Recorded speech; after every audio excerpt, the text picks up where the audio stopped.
오늘 하세나 본문은 욥기 20장 20절에서 29절까지의 말씀입니다. 그는 아무리 가져도 만족하지 못한다. 탐욕에 얽매여 벗어나지를 못한다. 먹을 때에는 남기는 것 없이 모조리 먹어 치우지만 그의 번영은 오래가지 못한다.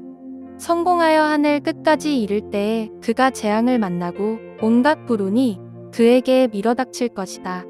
그가 먹고 싶은 대로 먹게 놓아 두어라. 하나님이 그에게 맹렬한 진노를 퍼부으시며 분노를 비처럼 쏟으실 것이다. 그가 철 무기를 피하려 해도 놋화살이 그를 꿰뚫을 것이다. 등을 뚫고 나온 화살을 빼낸다 하여도 쓸개를 휘젓고 나온 번쩍이는 활촉이 그를 겁에 질리게 할 것이다. 그가 간직한 평생 모은 모든 재산이 삽시간에 없어지고 풀무지를 하지 않아도 저절로 타오르는 불길이 그를 삼킬 것이며 그 불이 집에 남아있는 사람들까지 사를 것이다. 하늘이 그의 죄악을 밝히 드러내며 땅이 그를 고발할 것이다. 하나님이 진노하시는 날에 그 집의 모든 재산이 홍수에 쓸려가듯 다 쓸려갈 것이다.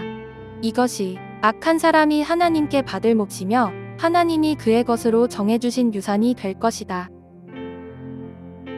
오늘 저희가 함께 살펴볼 하세나 말씀은 욥기 20장 20절부터 28절까지의 말씀입니다. 오늘 본문은 어제 본문의 연장선에서 계속해서 소발의 두 번째 발언이 이어지는데요.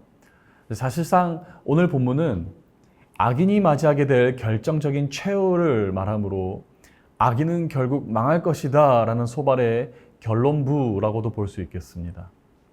함께 20절 말씀을 보시겠습니다. 그는 아무리 가져도 만족하지 못한다.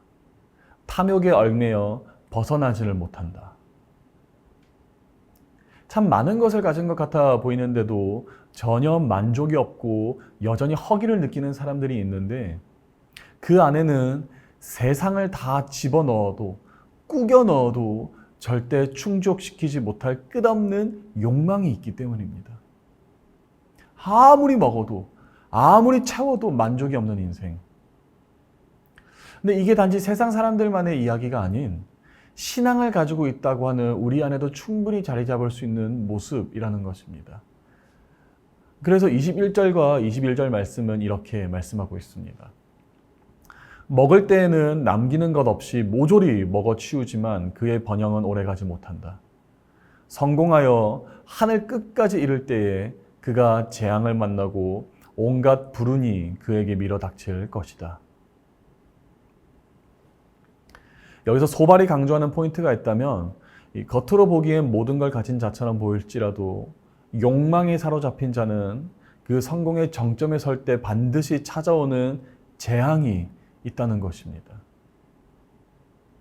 언뜻 보면 부러워 보이고 심지어 성실히 하나님을 섬기는 우리가 초라해 보일 정도로 잘 나가 보이는 사람도 있겠지만 하나님의 시간은 사람의 시간과는 다르다는 걸 우리는 기억해야 합니다.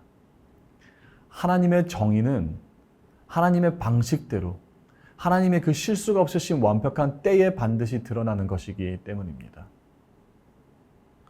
그래서 마지막 부분 27절과 28절을 보면 소발은 잠시 부러워 보일 수도 있는 사람들의 결과를 묘사하지요. 27절과 28절 말씀. 하늘이 그의 죄악을 밝히 드러내며 땅이 그를 고발할 것이다. 하나님이 진노하시는 날에 그 집의 모든 재산이 홍수에 쓸려가듯 다 쓸려갈 것이다. 하늘이 드러내고 땅이 고발한다라는 표현이 아주 중요한 이유는 결국 이 세상의 모든 질서와 창조 세계인 하늘과 땅이 하나님의 정의 아래서 함께 작동하고 있다는 것을 의미하기 때문입니다.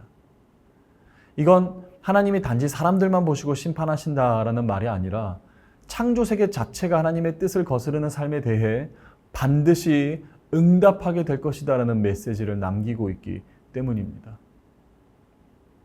결국 소발이 욥에게 마지막으로 남기고자 했던 말은 하나님이 악인에게 주시는 유산이라는 것은 파괴와 멸망 외에 없다라는 점이었으며 하나님은 반드시 악인을 심판하실 공의로운 하나님이심을 말씀하고자 했던 것입니다. 그런데 함께 생각해 볼까요? 지금 이게 과연 그리고 당장 욥에게 필요한 말이었을까요?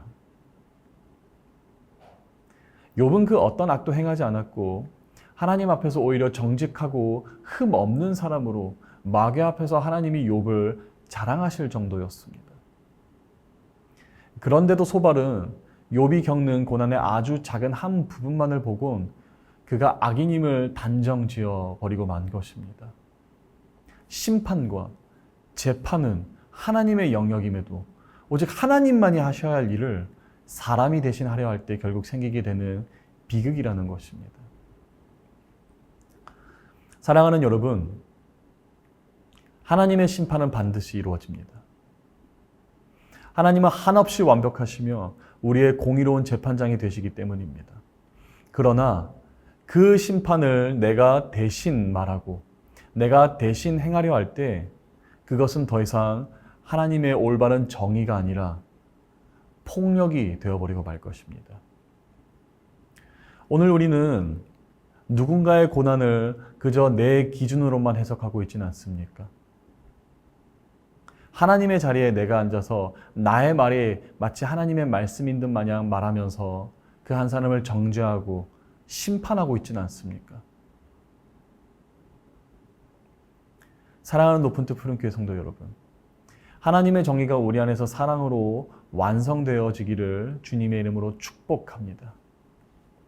우리 또한 정의와 공의로움으로 심판을 받은 게 아닌 먼저 은혜와 아버지의 사랑으로 의롭다 여김을 받은 자로서 한없이 자비롭고 한없이 긍휼한 마음으로 오늘 우리 주위에서 고난받고 있는 자를 사랑으로 품어줄 수 있는 우리 교회가 되기를, 그리고 우리 개개인이 되기를 우리 주 예수 그리스도의 이름으로 축복합니다. 오늘의 하시조는 아름다운 언어 사용하기입니다. 상대방을 기분 나쁘게 하는 말보다는 칭찬하고 격려하는 언어를 사용하면 모두의 기분이 좋겠죠. 오늘의 하시조 함께 하시죠.